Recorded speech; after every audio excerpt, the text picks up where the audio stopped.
प्रिय मित्रों, आज हम पत्रकारिता के क्षेत्र से संबद्ध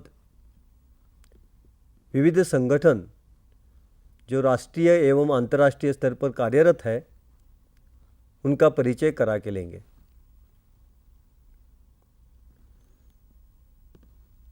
समाचार पत्रों में, रेडियो टीवी चैनल्स में खबरें, समाचार हर रोज़ पहुंचते हैं और समाचार या खबर पहुंचने के जो माध्यम है, जैसे उनके आपका अखबार के नुमाइंदे रहते हैं, पत्रकार रहते हैं, वो जो खुद न्यूज़ देते हैं, समाचार देते हैं, खबर भेजते हैं, उसके सिवाय एक बहुत अहम ऐसा स्रोत रहता है, वो है एजेंसियाँ, न्यूज़ एजेंसियाँ। और इसके सिवा सरकार से संबद्ध संस्थाएं भी समाचार पत्रों को, मीडिया को, रेडियो टेलीविज़न को समाचार देते हैं, जानकारी देते हैं, सूचना देते हैं, जिसके आधार पर ये सरकारी और खासगी चैनल्स न्यूज़ देते हैं, खबर देते हैं।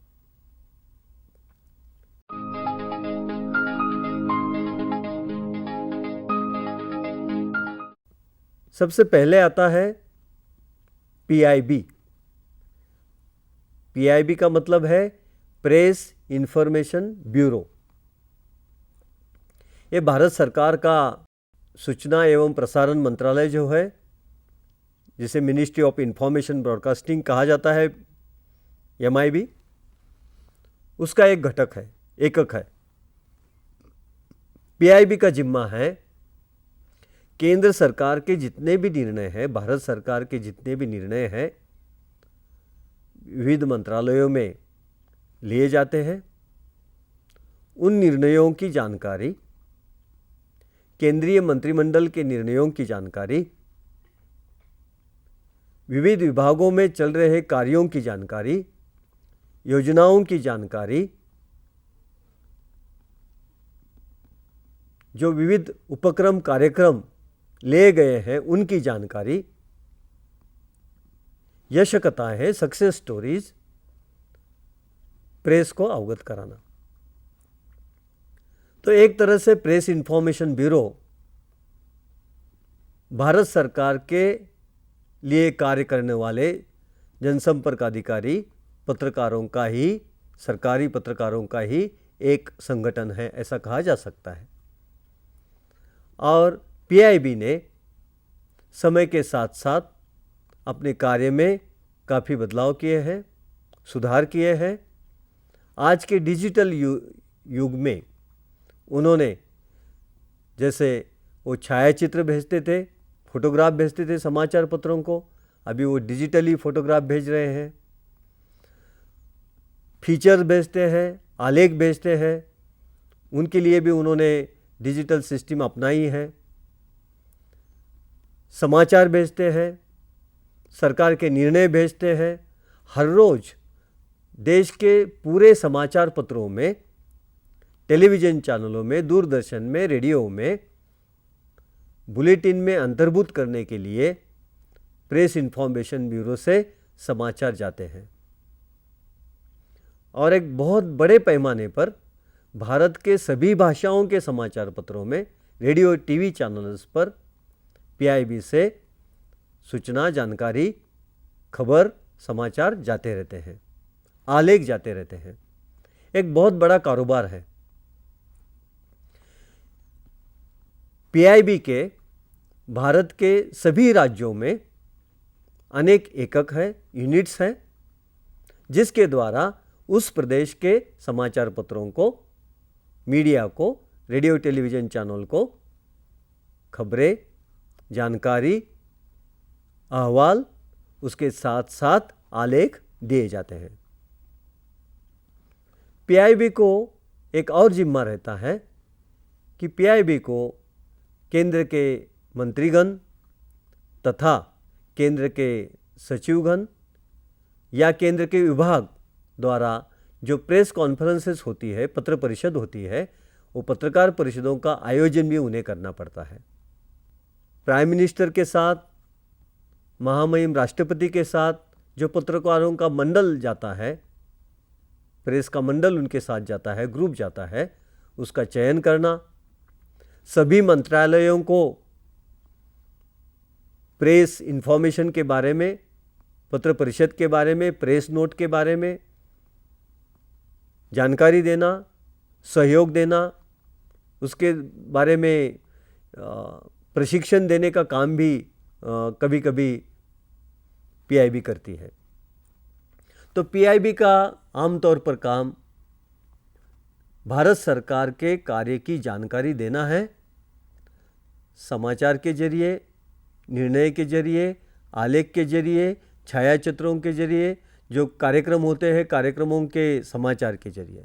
और ये काम पीआईबी अच्छे ढंग से करती आ रही है और अपना एक स्थान पीआईबी ने कायम किया है, क्योंकि सरकार क्या करती है इसकी जानकारी लोगों को लगती ही लगती है और इसके बारे में आधिकारिक तौर पर जो जानकारी लगती है वो आधिकारिक तौर पर जानकारी दी जाती है। जो अनेक प्रवक्ताएं होते हैं अनेक विभाग के, उनकी भी प्रेस कॉन्फ्रेंस करनी हो तो उसकी भी जानकारी पीआईबी के द्वारा दिया जाता है और वो सब काम पीआईबी प्रेस इन्फॉर्मेशन ब्यूरो अच्छी तरीके से पत्र सूचना कार्यालय करती आई है, करती रहेंगी और उसका काल के साथ साथ, तकनीक के साथ साथ जो बदलाव आते हैं वो बदलाव भी पीआईबी में आए हैं।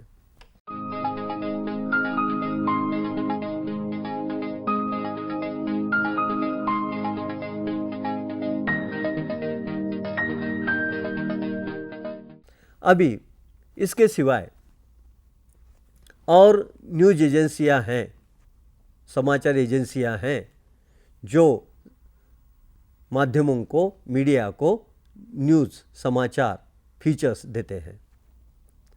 इसमें अहम है PTI, press trust of India.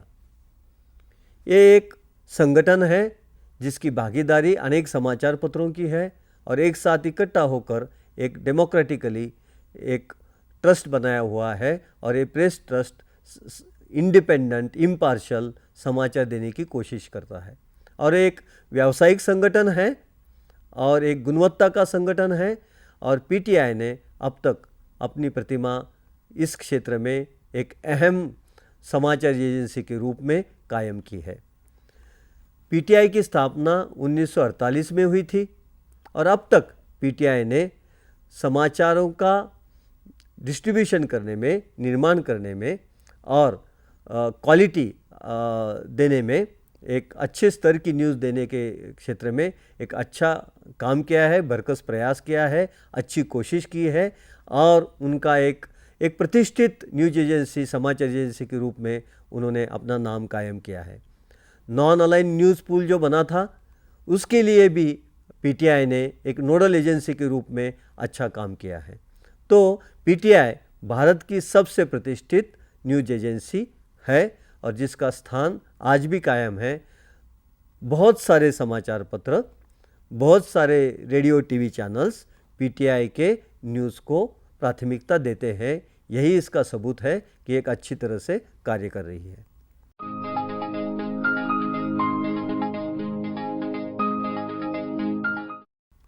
उसके सिवाय Uni, United news of India, Uni एक दूसरी समाचार एजेंसी है जो पीटीआई के बाद आती है, जिसका क्रम दूसरा है। ये भी एक भारत की एक अच्छी जानी मानी न्यूज़ एजेंसी है, समाचार एजेंसी है। इसका भी उपयोजन बहुत सारे समाचार पत्र, टेलीविज़न चैनल्स और डीडी रेडियो करते आए हैं और इसकी स्थापना 1959 में हुई थी। और चूँकि न्यूज़ एजेंसियों में, समाचार एजेंसियों में एक स्पर्धात्मकता की ज़रूरत थी गुणवत्ता बढ़ाने के लिए, तो पीटीआई को एक स्पर्धात्मक एक एजेंसी आनी चाहिए थी। उसके रूप में यूएनआई ने काम किया है। यूएनआई अपनी फीचर सर्विस भी देता है, फ़ोटो सर्विस भी देता है और पीटीआई की तरह ही एक तरीके से ही ये समाचार एजेंसी अच्छी तरह से आज काम कर रही है। उसका उपयोजन सब मीडिया करते आते हैं। इसके सिवाय हिंदी में समाचार देने की कोशिश करने वाली समाचार भारती जैसी संस्थाएं हैं लेकिन वो अभी तक इतनी पॉपुलर लोकप्रिय नहीं है। कुछ हिंदी प्रदेश में इन एजेंसियों का उपयोजन किया जाता है।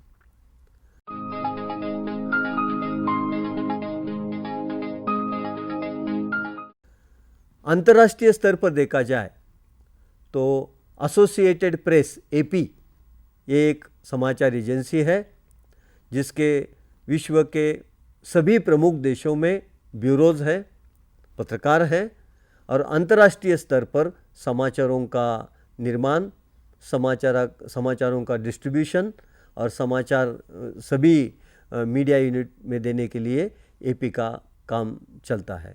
तो एपी अंतर्राष्ट्रीय स्तर की बहुत ही जानी मानी अतिशय प्रतिष्ठा प्राप्त ऐसी वृत्त संस्था है, समाचार एजेंसी है जिसका कार्य विश्व स्तर पर माना जाता है। और एक अंतर्राष्ट्रीय एजेंसी है यूनाइटेड प्रेस इंटरनेशनल, यूपीआई। ये जो यूपीआई ये भी एसोसिएटेड प्रेस जैसी एक अंतर्राष्ट्रीय संस्था है, समाचार एजेंसी है जो पूरे विश्व भर के समाचार इकट्ठा कर अपने प्रतिनिधियों द्वारा, पत्रकारों द्वारा इकट्ठा कर पूरे विश्व में प्रचारित करती है, प्रसारित करती है। ये दो संस्थाओं का स्थान विश्व भर में माना जाता है और उसका उपयोजन विश्व भर के समाचार पत्र और मीडिया, टेलीविज़न, रेडियो के मीडिया करते हैं। इसके सिवाय फ्रांस की एक एजेंसी फ्रांसी प्रेसी ये समाचार एजेंसी है, तास रशियन एजेंसी है, रॉयटर यूके की एजेंसी है। ये एजेंसियाँ भी विश्व स्तर पर समाचारों का निर्माण और प्रसार करने का कार्य करने वाली संस्थाएं हैं।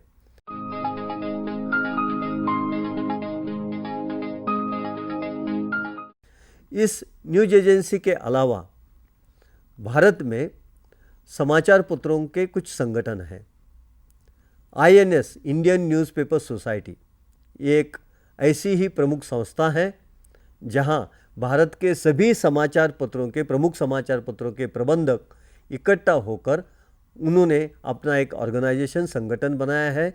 ये INS इंडियन न्यूज़पेपर सोसाइटी ये भारतीय समाचार पत्रों के प्रबंधकों का, मालिकों का संगठन है और समाचार पत्र से संबद्ध जो समस्याएं आती है, चाहे कागज़ के हो, प्रिंटिंग मशीन का हो, कई टैक्स का हो, इस मसले पर ये इंडियन न्यूज़पेपर सोसाइटी कार्य करती है और पत्रकारिता के फ्रीडम के लिए भी, ये अभिव्यक्ति स्वतंत्रता के लिए भी ये एजेंसी ये संगठन काम करता है।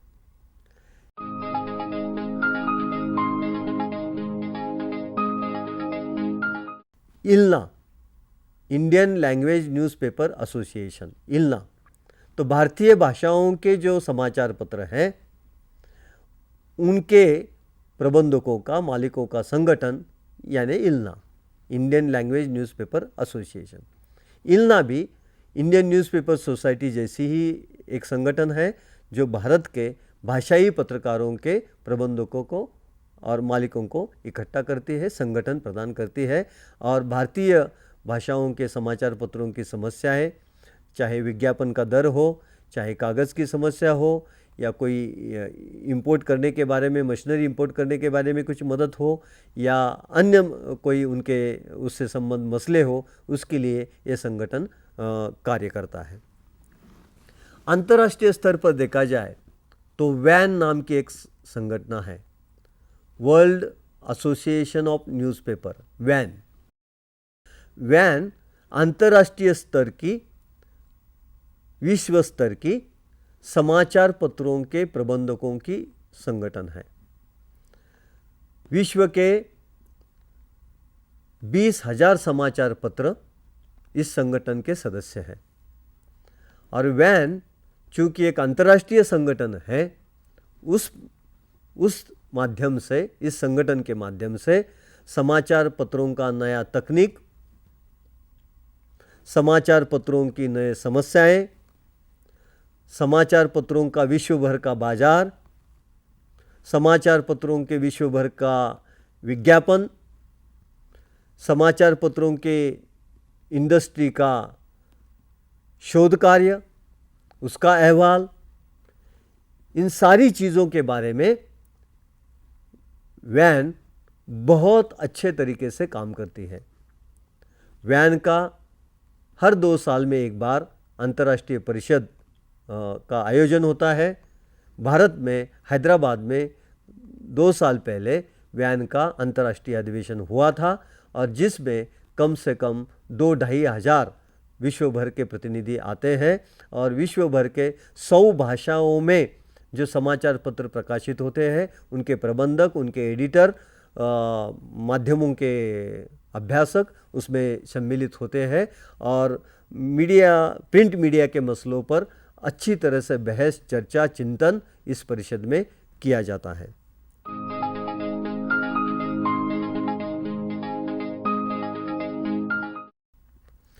इसके सिवाय भारत में ABC audit bureau of circulation नाम की संस्था है, जिसका मुख्यतः जिम्मा यह है कि समाचार पत्रों के सर्कुलेशन, खपत का आंकड़ा जांचना और वो विदित करना। तो ये समाचार पत्रों के खपत का आंकड़ा ऐसा है जैसे किसी महिला को आयु पूछने जैसा कि सही आयु बताया जाए पता नहीं। तो उसी तरह से समाचार पत्रों की सही खपत क्या है, तो ये खपत का मसला जो है वो जांचने का काम ऑडिट ब्यूरो ऑफ सर्कुलेशन का है। और जो संगठन समाचार पत्रों ने ही बनाया हुआ है इसके कारण उसकी विश्वसनीयता अधिक मानी जाती है। तो ABC के द्वारा इस तरीके का काम होता है और हर 6 महीने के बाद एक रिपोर्ट जो मेंबर समाचार पत्र है उनके द्वारा ये रिपोर्ट प्रकाशित किया जाता है ABC के द्वारा कि किस समाचार पत्र का किस वर्ष के 6 मास में क्या सर्कुलेशन रहा है, बढ़ा है, कम हुआ है, जो भी है वो स्टैटिस्टिक्स, वो फिगर सर्कुलेशन के मिलते हैं, खपत के मिलते हैं और उसके आधार पर उनको एडवर्टाइजमेंट, विज्ञापन मिलते हैं। तो एक बहुत अहम भूमिका ऑडिट ब्यूरो ऑफ सर्कुलेशन करती है। विश्व स्तर पर हर देश में जो ऑडिट ब्यूरो ऑफ सर्कुलेशंस है उनका एक अंतर्राष्ट्रीय संगठन है, उसे कहते हैं international federation of audit bureau of circulations. तो विश्व भर के जो ABCs है हर देश में उनका एक अंतर्राष्ट्रीय स्तर का ये संगठन है। तो पूरे विश्व भर में जो समाचार पत्र प्रकाशित होते हैं उनके सर्कुलेशन का रिकॉर्ड रखना, उनका मानांकन करना, उनका रैंकिंग करना और उनके बारे में रिपोर्ट प्रकाशित करने का कार्य ये इंटरनेशनल फेडरेशन करती है।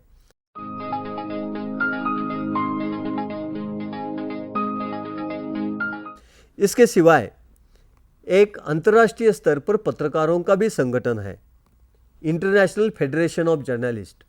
तो अंतर्राष्ट्रीय स्तर के जितने भी पत्रकार हैं वो इस फेडरेशन के सदस्य हैं। तो वो पत्रकारों के व्यावसायिक हित के लिए, पत्रकारों के संगठन के लिए, पत्रकारों के समस्याओं के लिए, पत्रकारों की सुरक्षा के लिए, पत्रकारिता पर जो आघात होते हैं उनके आघात पर कोई उपाय सुझाने के लिए ये संगठन विश्व स्तर पर काम करता है। इसके सिवाय international federation of editors and journalist अंतर्राष्ट्रीय स्तर का एक संगठन है जिसमें संपादक और पत्रकार सम्मिलित है।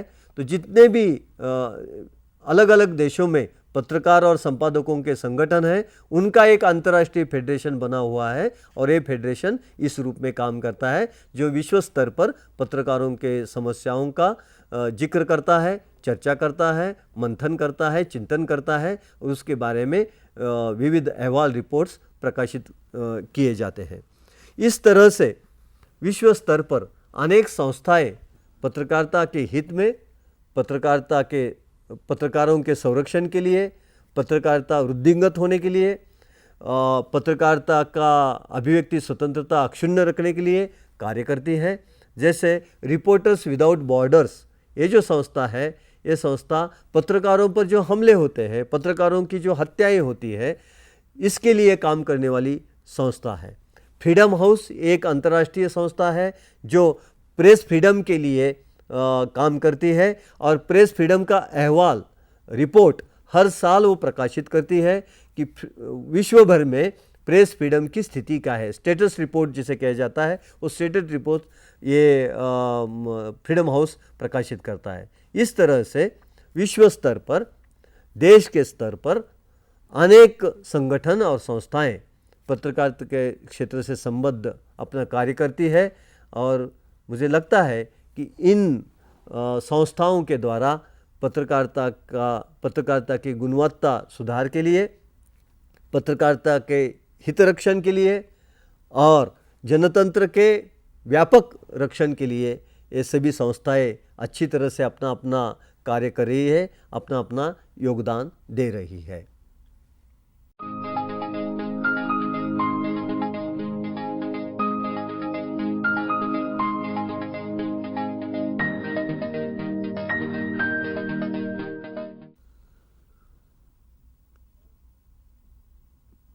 International federation of editors and journalist, यह एक अंतर्राष्ट्रीय संस्थान है जिसके सदस्य विश्व के संपादक और विश्व भर के पत्रकार हैं।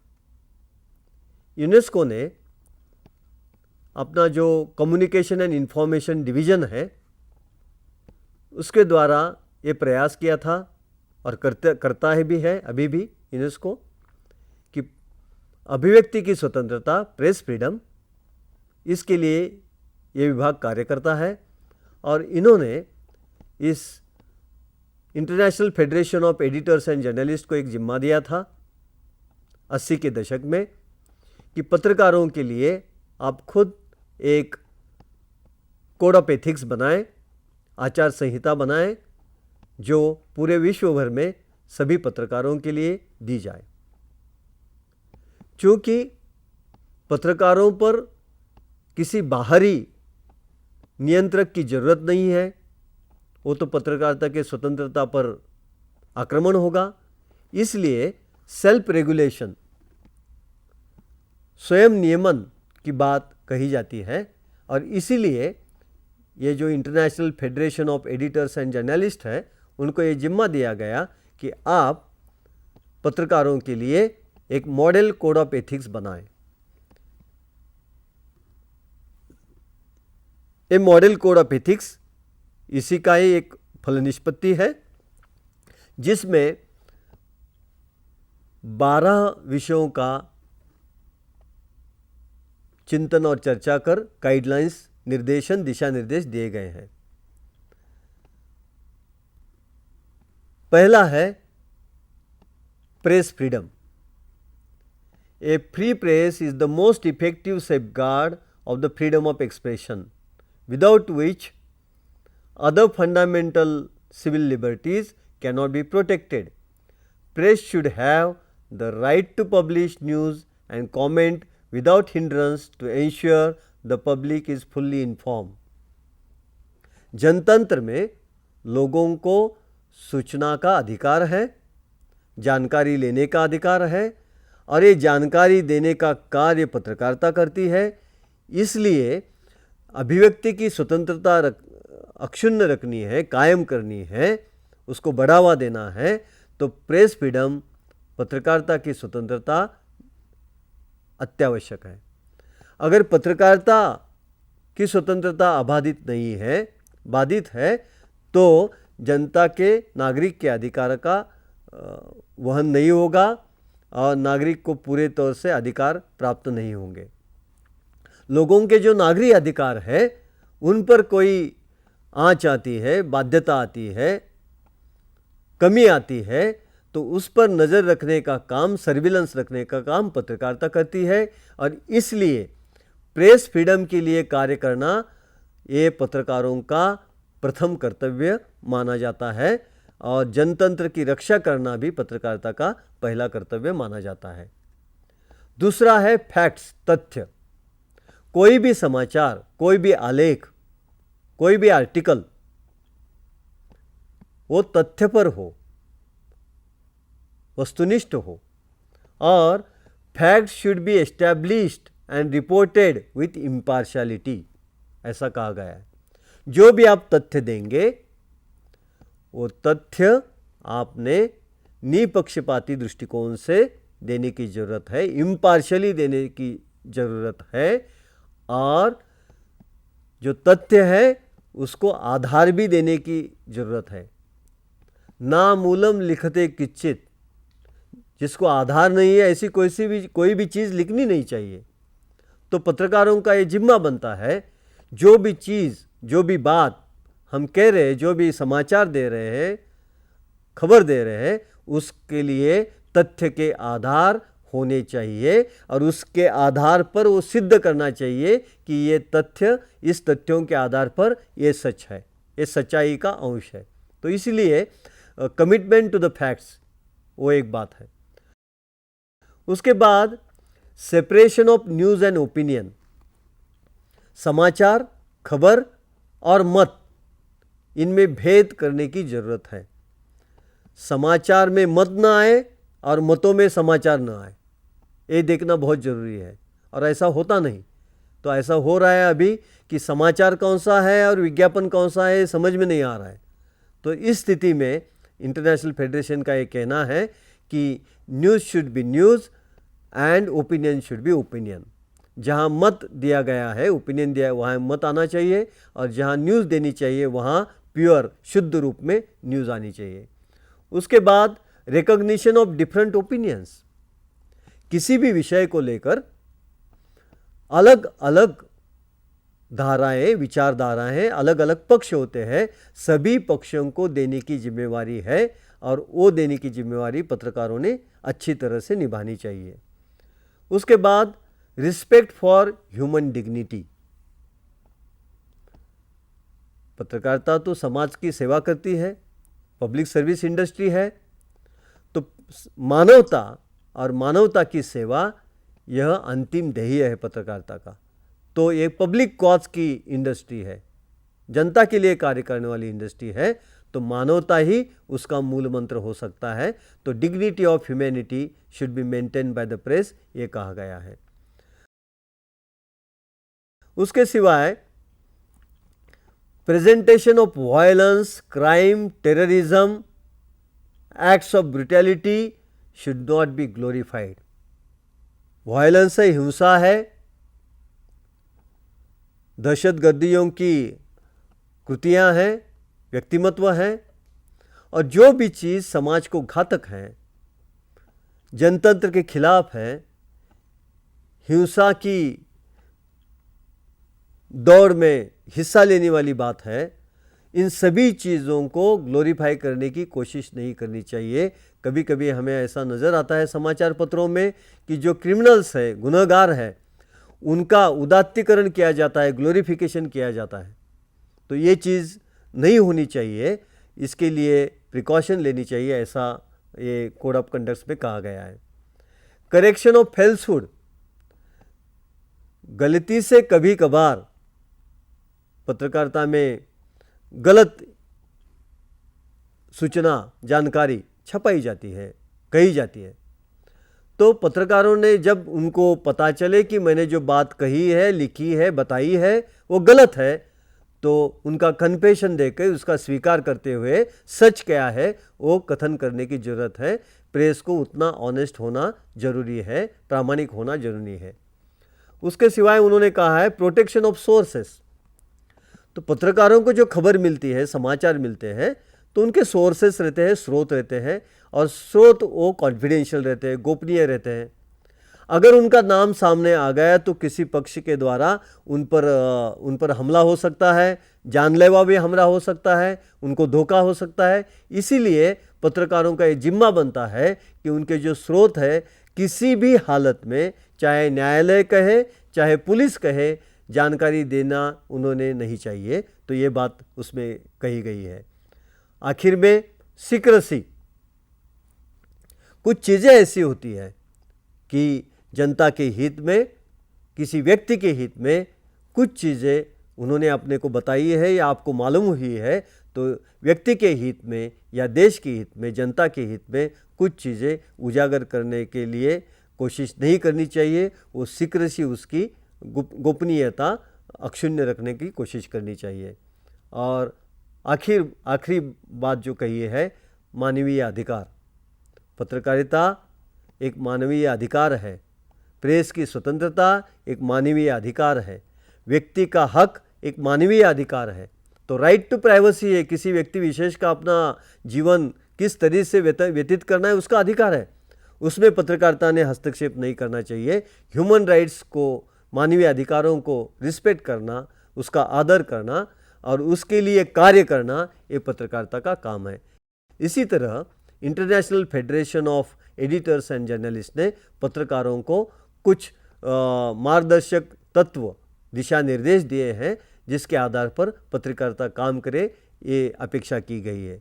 लेकिन प्रत्यक्ष रूप में फील्ड में ऐसा काम होता है, ऐसा कम नज़र आता है।